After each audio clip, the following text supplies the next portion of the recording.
Welcome back to our latest Message Monday. We're going to be in Exodus chapter 5. We're going to begin in verse number 6. And it says, "The same day, Pharaoh commanded the taskmasters of the people and their foremen, 'You shall no longer give the people straw to make bricks as in the past. Let them go and gather straw for themselves. But the number of bricks that they made in the past, you shall impose on them. You shall by no means reduce it, for they are idle.' Therefore they cry, 'Let us go and offer sacrifice to our God.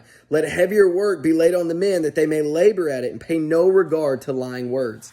And so because the people of God, because Moses and Aaron had went before Pharaoh, had demanded the release of the people, thus says the Lord in chapter 5, verse 1, Pharaoh is like, "I don't know the Lord.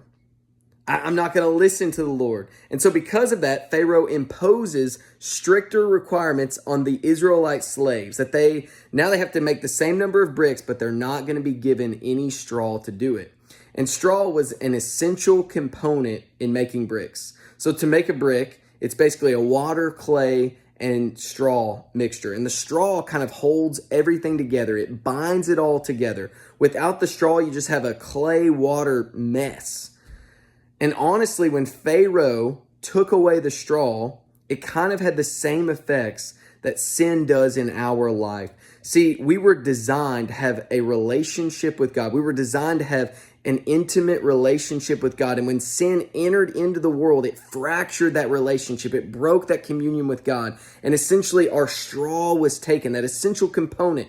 That relationship is like the straw that binds all of it together.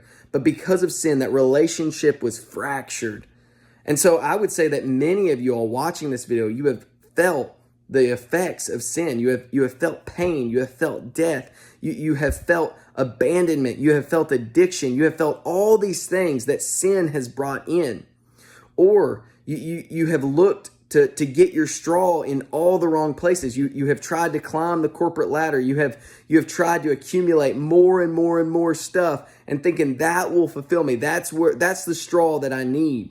Or you've tried to get people's approval, or you've tried to find your straw in relationships, or you've tried to find your straw at the end of a bottle, or at the end of a joint, or whatever the case may be. But the only place that our straw can be found is in a relationship with Jesus Christ. That is the only place we can find true fulfillment, true contentment, true joy, true happiness.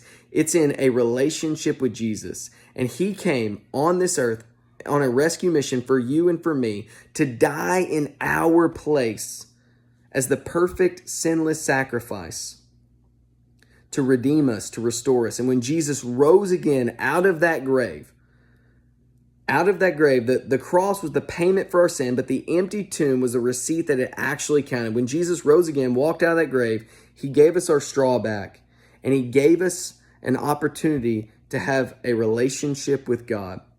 So friend, I don't know where you are when you're watching this, but do you have your straw? Or are you still looking for it in all of the wrong places?